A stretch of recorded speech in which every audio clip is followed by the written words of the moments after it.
अस्सलाम वालेकुम class. I am Abdul Rahman और आज मैं आप लोगों को बताऊंगा टैक्स के बारे में। टाइप्स ऑफ टैक्स को डिस्कस करेंगे और टैक्स इन्वायरमेंट के बारे में सीखेंगे। तो सबसे पहले देखते हैं कि टैक्स क्या होता है। टैक्स बेसिकली मीनिंग बर्डन या ड्यूटी। टैक्स का जो बेसिकली मीनिंग है वो बर्डन या ड्यूटी है। एक इंसान जो भी इनकम अर्न करता है उसके ऊपर गवर्नमेंट को फिक्स्ड अमाउंट या फिक्स परसेंटेज के हिसाब से टैक्स देता है। ये उसके ऊपर लाजिम है टैक्स देना। यहाँ पर एक क्वेश्चन रेज हो सकता है कि गवर्नमेंट टैक्स क्यों लेती है। गवर्नमेंट टैक्स इसलिए लेती है क्योंकि टैक्स से गवर्नमेंट का रेवेन्यू जनरेट होता है। रेवेन्यू जनरेट होता है जिसकी मदद से गवर्नमेंट मुल्क को चलाती है। मुल्क के इंफ्रास्ट्रक्चर के ऊपर काम होता है, मेडिकल फैसिलिटीज प्रोवाइड की जाती हैं, रोड्स वगैरह सब कुछ। एक मुल्क को चलाने के लिए रेवेन्यू होना जरूरी है गवर्नमेंट के पास, और वो रेवेन्यू जनरेट करने का तरीका जो है वो टैक्स है। अब आगे हम फर्दर टैक्स की टाइप्स को डिस्कस करते हैं। मेजर टैक्स की तीन टाइप्स हैं हमारे पास। Number one regressive tax, second progressive tax and third proportional या प्रोपोर्शनेट टैक्स। रिग्रेसिव टैक्स क्या होता है? रिग्रेसिव टैक्स का मतलब ये है कि वो हजरात जिनकी इनकम कम है उनके ऊपर टैक्स ज्यादा होता है, यानी कि जो बड़ी कॉरपोरेशंस हैं उनकी इनकम ज्यादा होती है।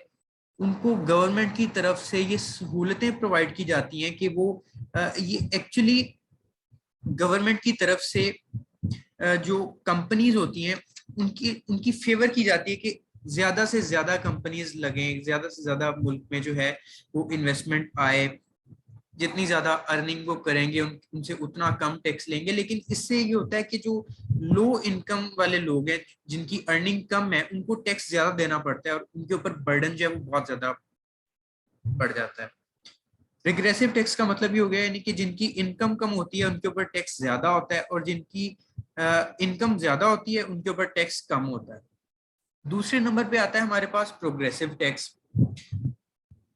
प्रोग्रेसिव टैक्स में ये प्रोग्रेसिव टैक्स आप कह सकते हैं कि ये पाकिस्तान में इस वक्त जो टैक्स हम दे रहे हैं वो प्रोग्रेसिव टैक्स है।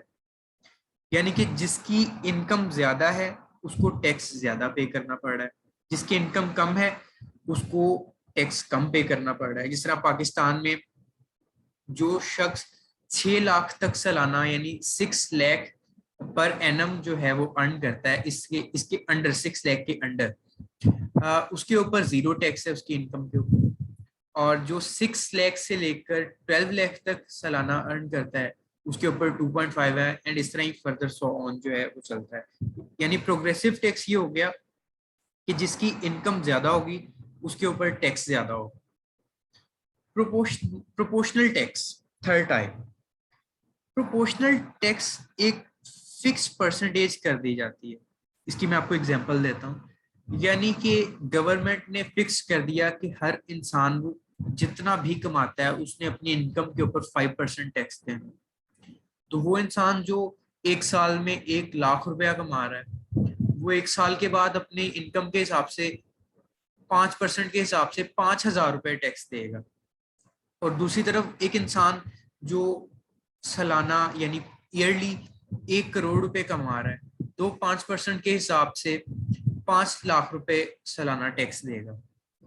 तो ये इसमें जो है वो फिक्स्ड कर दिया जाता है। अब मैं आपको बताता हूं, अब हम डिस्कस करते हैं टैक्स इन्वायरमेंट को कोऑपरेशन के अंदर।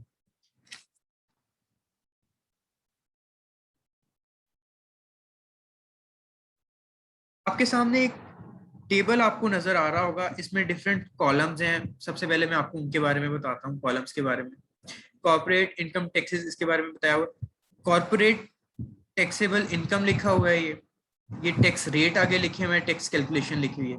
इसके अंदर ये डिफरेंट इन्होंने स्लैब्स दे दी हैं जिसके ऊपर लिखा हुआ है एटलीस्ट यानी कि मिनिमम, बट लेस देन यानी कि मैक्सिमम ये हो सकता है, इससे ज्यादा नहीं। स्लैब नंबर ये आप स्लैब देख सकते हैं जिसमें $0 टू $50,000 लिखा है। इसके ऊपर उन्होंने टैक्स रेट 50% दे दिया, उसको टैक्स कैलकुलेट करने का तरीका आगे उन्होंने बता दिया हुआ है। इसी तरह सेकंड स्लैब में अगर आप सेकंड रो में देखें तो 50,000 से लेकर 75,000 यानी कि जो लोग 50,000 से लेकर 75,000 के दरमियान या मैक्सिमम 75,000 तक इनकम जो है वो बना रहे हैं, तो उनके ऊपर ये वाला मेथड लगेगा, उनके ऊपर उनका जो टैक्स कैलकुलेट है वो इस तरह से होगा। इसकी मैं आपको एक एग्जांपल देता हूं, जो कि आपको एग्जांपल सॉल्व करके फिर आपको ज्यादा समझ आएगी। ये इन्होंने एक एग्जांपल दी है, इसके अंदर इन्होंने बताया है Lisa Miller of basket wonders is calculating the income tax liability. Income tax liability calculate करनी है, मार्जिनल टैक्स रेट कैलकुलेट करना है and average tax rate calculate करना है। For the fiscal year ending December 31st, corporate taxable income for the fiscal year was। अब उन्होंने इसके अंदर बता दिया है हमें कि इसकी जो टैक्सेबल इनकम है ना वो $2.5 लाख है, $250,000। अब ये देखें, ये जो येलो की हुई है स्लैब, येलो रो की हुई है, $250,000 यानी कि $2.5 लाख जो है वो इसके अंदर फॉल करते हैं। ये जो हमारी रो है, इसके अंदर लिखा हुआ है कि $1 लाख से लेकर $3,35,000 तक जिनकी अर्निंग है उनका टैक्स इस तरह से कैलकुलेट किया जाएगा और उनके ऊपर जो टैक्स रेट है वो 39% होगा।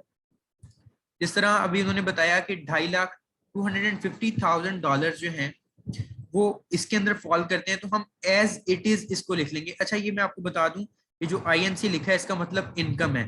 इनकम यानी कि जो टैक्सेबल इनकम जो हमने अभी पढ़ा कि $2.5 लाख, वो यहाँ पे लिखेंगे और उसमें से माइनस कर देंगे ये मिनिमम इनकम। मिनिमम इनकम यानी कि ये, तो हमने एज इट इज उसको यहाँ पर लिख लिया और उसके बाद सिर्फ यहाँ पर हमने लिखा है उसकी टैक्सेबल इनकम। टैक्सेबल इनकम उन्होंने हमें बताया था कि $250,000 हैं, तो इसको $250,000 को में से माइनस किया हमने $100,000, तो हमारे पास उसको मल्टीप्लाई किया, फिर हमने जो टैक्स रेट था उन्होंने हमें दिया हुआ उसके साथ, तो ये हमारे पास आंसर आ गया इसका 58,500। और ये जो 22,250 है, ये उन्होंने एक फिक्स टैक्स बता दिया कि ये फिक्स टैक्स है जो इस स्लैब में फॉल करेंगे उनके लिए। जो इस स्लैब में फॉल करेंगे उनके लिए फिक्स टैक्स 13,750 है, और इसी तरह जो ऊपर वाले में फॉल करेंगे उनके लिए 7,500 है। इसको हमने कैलकुलेट किया, 22,250 प्लस 58,500 को ऐड करेंगे तो ये हमारा इनकम टैक्स लायबिलिटी आ जाएगी, यानी कि $250,000 के ऊपर जो है वो इतना टैक्स जो है वो उस कंपनी को देना है, ये उसकी लायबिलिटी है। उसके बाद उन्होंने पूछा मार्जिनल टैक्स रेट, तो मार्जिनल टैक्स रेट ये हमारे पास आ गया, इन्होंने 39% दिया हुआ है। उसके बाद उन्होंने पूछा कि एवरेज टैक्स रेट, यानी कि आपने जो 2.5 लाख के ऊपर आपने 80,750 जो है वो टैक्स दिया है, वो एक्चुअली एवरेज कितनी परसेंटेज उसकी कितनी बनी है। तो उसको कैलकुलेट करने के लिए हमारे पास है इनकम टैक्स लायबिलिटी, जो कि अभी हमने फाइंड की है, उसको डिवाइड कर देंगे टैक्सेबल इनकम के साथ जो हमें उन्होंने गिवन की हुई थी $250,000। तो 80,750 को डिवाइड किया हमने $250,000 के साथ, तो आंसर आया हमारे पास 0.323। अगर इसको परसेंटेज में हम करेंगे तो इसको मल्टीप्लाई बाय 100 कर देंगे, तो ये आंसर आएगा हमारे पास 32.3%। तो इस तरह हमने इनकम टैक्स लायबिलिटी फाइंड कर ली, मार्जिनल टैक्स रेट हमें उन्होंने दिया हुआ था, एवरेज टैक्स रेट जो है वो भी हमने फाइंड कर लिया। नेक्स्ट जो टैक्स इन्वायरमेंट में हमारे पास जो बहुत इंपॉर्टेंट टॉपिक है, बहुत इंपॉर्टेंट कॉन्सेप्ट है, वो है डेप्रिसिएशन का। Depreciation it is the cost of capital over time period. यानी कि आपकी एक कंपनी है, आपने उसके अंदर मशीनरी खरीदी है और आपको जिनसे आपने मशीनरी खरीदी है उन्होंने कह दिया जी कि ये मशीनरी जो है ये 3 साल तक चलेगी, तो हर साल बाद जो उसकी वैल्यू में कमी होगी, जो उसकी वैल्यू डिक्रीज होगी, उसको हम कहते हैं डेप्रिसिएशन। इसको मैं आपको एक एग्जांपल से समझाता हूँ। If a truck is purchased bye a company with a cost of rupees 100 ₹1,000 and the expected usage of the truck are 5 years। यानी कि इसमें वो बता रहे हैं कि एक ट्रक जो है वो कंपनी ने खरीदा है ₹1,00,000 का, और उसकी एक्सपेक्टेड यूजेज जो है वो 5 साल तक वो ट्रक जो है वो चलेगा। The business might depreciate the asset under depreciation expense as ₹20,000 for every year for a period of 5 years। यानी कि उन्होंने हमें इसमें बता दिया कि जो आपका ट्रक जो आपने ₹1,00,000 में खरीदा है वो 5 साल तक चलेगा। तो हम अगर 1,00,000 को पांच से डिवाइड कर दें, 5 ईयर से डिवाइड कर दें, तो हमारे पास आएगा 20,000। यानी कि वो ट्रक की जो वैल्यू है हर साल 20,000 जो है वो डिक्रीज करेगी। हर साल 20,000 जो है वो ट्रक की वैल्यू डेप्रिशिएट करेगी, और इस तरह 5 साल के बाद वो बिल्कुल जो है ट्रक उसकी वैल्यू डेप्रिशिएट हो जाएगी, खत्म हो जाएगी। उसके बाद हमारे पास डिफरेंट टाइप्स आती हैं डेप्रिसिएशन की। उसमें सबसे पहले हमारे पास straight line method. Straight line method को डिस्कस करते हैं। Straight line method depreciation is a simple method for calculating how much a particular fixed asset depreciate over time. Straight line method आपको इसके नाम से पता चल रहा होगा, स्ट्रेट लाइन यानी कि हर साल एक फिक्स्ड अमाउंट जो है वो डिक्रीज करेगी, वो डेप्रिशिएट होगी आपके एसेट की वैल्यू में से। इसका हमें फॉर्मूला दे दिया गया है कि इसको कैलकुलेट किस तरह करते हैं। सबसे पहले कॉस्ट ऑफ एसेट लेते हैं, उसमें से माइनस कर देते हैं सेल्वेज वैल्यू। अच्छा, सेल्वेज वैल्यू क्या होती है ये मैं आपको बताता चलूं। सेल्वेज वैल्यू होती है कि एक चीज आपने ली ₹1,00,000 की, वो आपकी 5 साल तक वो चीज जो है वो चलेगी। यानी आपने एक ट्रक ले लिया ₹1,00,000 का, 5 साल तक वो ट्रक चलेगा, उसके बाद उसकी वैल्यू खत्म हो जाएगी। लेकिन सेल्वेज वैल्यू का मतलब ये कि 5 साल बाद भी उसकी कोई ना कोई तो वैल्यू होगी। यानी कि 5 साल बाद भी अगर आप उसे सेल करेंगे तो बेशक वो कबाड़ में सेल हो जाए, लेकिन वो सेल तो होगा, उसके आप कुछ ना कुछ तो पैसे मिलेंगे। बेशक बहुत कम मिलेंगे, लेकिन कुछ ना कुछ पैसे तो आपको मिलेंगे। वो जो उसकी लास्ट वैल्यू होती है उसको सेल्वेज वैल्यू कहते हैं। तो इसका स्ट्रेट लाइन मेथड का हमारे पास फॉर्मूला है cost of asset minus estimated salvage value, और उसको डिवाइड कर देंगे total useful life of asset, यानी कि टोटल जो उसके यूजफुल ईयर्स हैं उसके साथ। इसमें हमारे पास एक एग्जांपल है। उन्होंने कहा हुआ है जी, assume a manufacturing company purchases machinery worth $60,000। यानी कि कंपनी ने मशीनरी खरीदी है $60,000 की। Estimated salvage value 10,000। यानी कि उन्होंने कहा है कि इसकी जो सेल्वेज वैल्यू आखिर पे रह जाएगी वो 10,000 होगी, और useful life of machine is 5 years. 5 साल तक ये मशीनरी चलेगी, और उसके बाद जो इसकी वैल्यू है वो $10,000 रह जाएगी। तो इसमें सिंपल हम इसको कैलकुलेट करेंगे।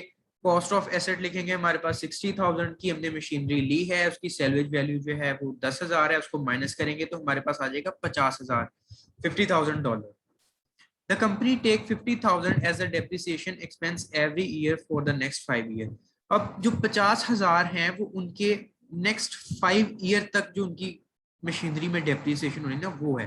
यानी कि इसको हम एक पहले साल ही ₹50,000 डेप्रिशिएट नहीं कर देंगे, इसको 5 साल में हम डेप्रिशिएट करेंगे।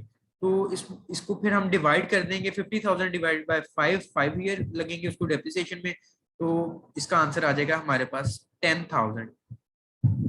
10,000 पर ईयर जो है एनुअली 5 ईयर तक जो है वो मशीनरी डेप्रिशिएट करेगी, उसकी वैल्यू में हर साल ₹10,000 की कमी आएगी, और 5 साल के बाद जो है उसकी सेल्वेज वैल्यू हमारे पास $10,000 रह जाएगी। उसके बाद दूसरा हमारे पास मेथड है डबल डिक्लाइनिंग मेथड।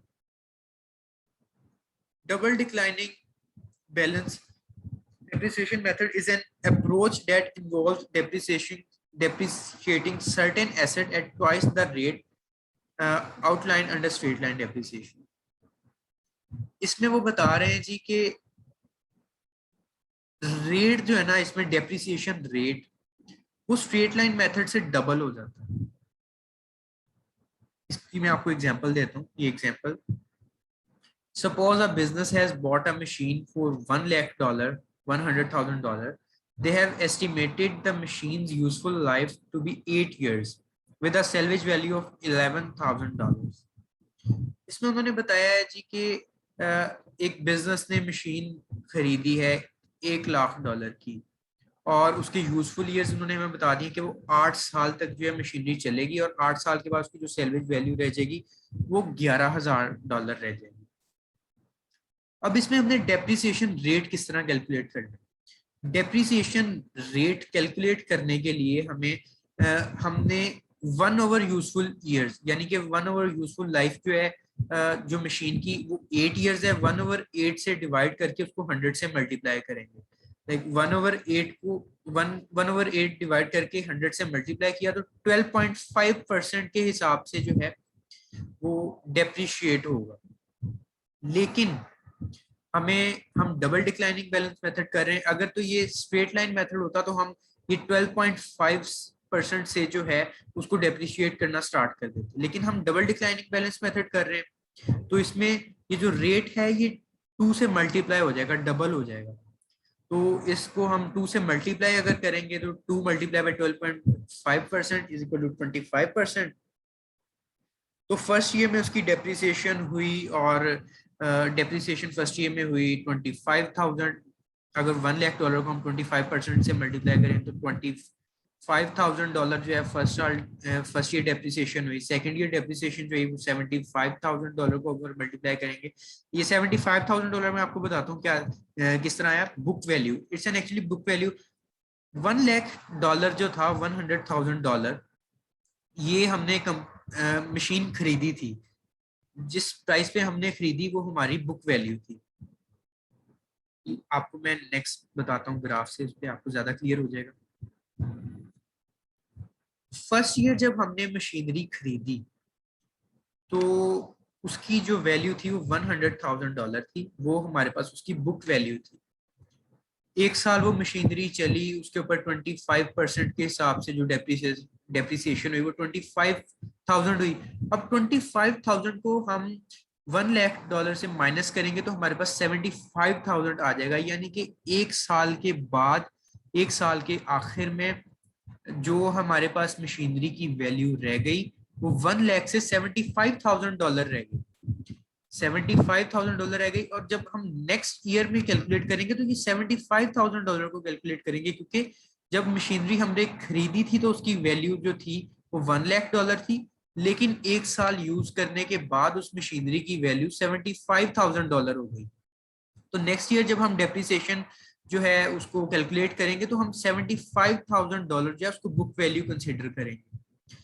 फिर $75,000 को 25% से मल्टीप्लाई करेंगे तो हमारे पास आ जाएगा 18,700।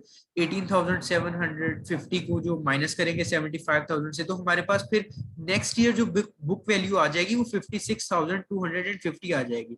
इसी तरह अगर हम 7th ईयर की तरफ देखें तो 6th ईयर के लास्ट में हमारे पास जो बुक वैल्यू आ गई थी वो 17,798 थी। उसको हमने 25% से मल्टीप्लाई किया तो हमारे पास आंसर आया 4,449।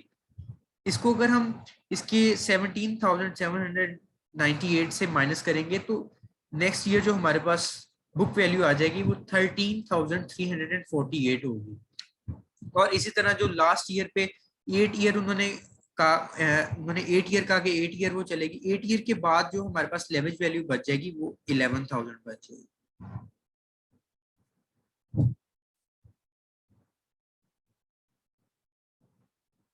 थर्ड टाइप जो है डेप्रिसिएशन की वो है modified accelerated cost recovery system, इसको मेकर्स भी कहते हैं।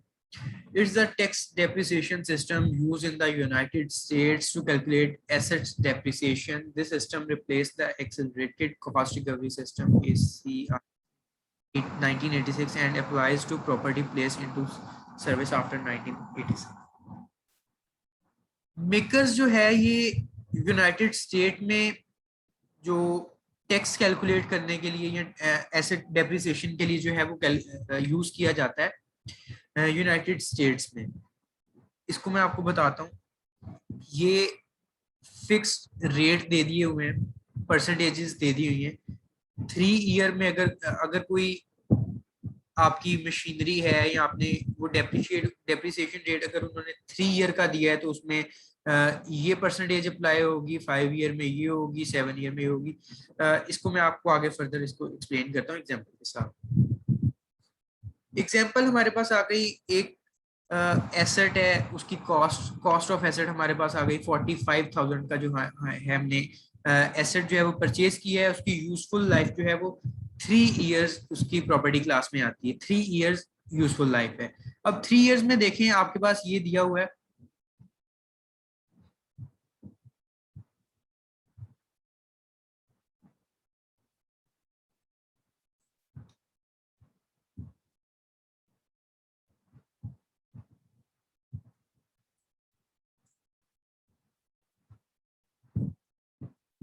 3 ईयर में ये हमें परसेंटेजेस दे दी हुई हैं। इसके हिसाब से ये बहुत इजी है। सिर्फ हमने इसके साथ जो है एसेट कॉस्ट को मल्टीप्लाई करना है और हमारा आंसर आता है। फर्स्ट ईयर में 33.33%, सेकेंड ईयर में 44.45%, थर्ड ईयर में 14.81% और फोर्थ ईयर में 7.41% डेप्रिशिएट करेगी उसकी वैल्यू।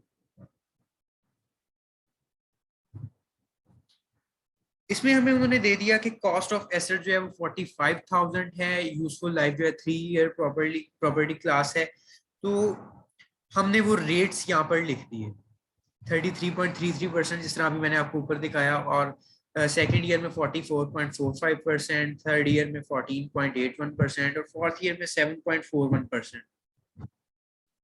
डेप्रिसिएशन एक्सपेंस जो है वो हमने कैलकुलेट करना है। इसका डेप्रिसिएशन एक्सपेंस किस तरह का, सिंपल कॉस्ट ऑफ एसेट जो हमारे पास है 45,000, उसको हमने 33% के साथ मल्टीप्लाई किया, हमारे पास आ गया 14,999.85। This is our depreciation expense. And और डेप्रिसिएशन एक्सपेंस ही जो है वो फर्स्ट ईयर का हमारे पास होगा एक्यूमुलेटेड डेप्रिसिएशन। ये हमारे पास आ गई एक्यूमुलेटेड डेप्रिसिएशन। अब हमने नेक्स्ट ईयर की बुक वैल्यू को अगर कैलकुलेट करना है तो वो किस तरह करेंगे। हमारे पास जो फर्स्ट पे बुक वैल्यू आई, जिसपे हमने जो एसेट जो था वो बाय किया, वो थी 45,000। 45,000 में से हम एक्यूमुलेटेड डेप्रिसिएशन को अगर माइनस करेंगे, 45,000 माइनस 14,999.85, अगर इसको माइनस करेंगे तो हमारे पास ये जो आंसर आएगा 30,000.15, ये हमारी नेक्स्ट ईयर की बुक वैल्यू हो जाएगी। लेकिन ये जो मेकर्स है इसके अंदर हमें इसकी जरूरत नहीं है। इसकी जरूरत यानी कि हमें डेप्रिसिएशन एक्सपेंस फाइंड करने के लिए इसकी जरूरत नहीं है। हम सिंपल 44.45% हमारा सेकेंड ईयर का जो परसेंटेज है उसको हम 45,000 से अगेन मल्टीप्लाई करेंगे, हमारे पास आ जाएगा 20,002.5। अब ये जो 20,002.5 है, इसको हम जो लास्ट ईयर एक्यूमुलेटेड डेप्रिसिएशन थी जो हमारे पास थी 14,999.85, इसके अंदर ऐड करेंगे। और ऐड करने के बाद जो हमारा उसका आंसर आएगा आंसर आता है हमारे पास 35,002.35। ये जो है हमारे पास सेकेंड ईयर की एक्यूमुलेटेड डेप्रिसिएशन हुई। और जो हमारे पास फर्स्ट ईयर की जो जो फर्स्ट ईयर की हमारे पास बुक वैल्यू थी 45,000, उसमें से अगर हम इसको माइनस करेंगे सेकेंड ईयर की एक्यूमुलेटेड डेप्रिसिएशन को, तो हमारे पास ये आंसर आएगा 9,997.65। अब सेम इसी तरह हम करेंगे थर्ड ईयर के लिए 45,000 मल्टीप्लाई बाय 14.81%, और इसका आंसर आ जाएगा 6,664.5।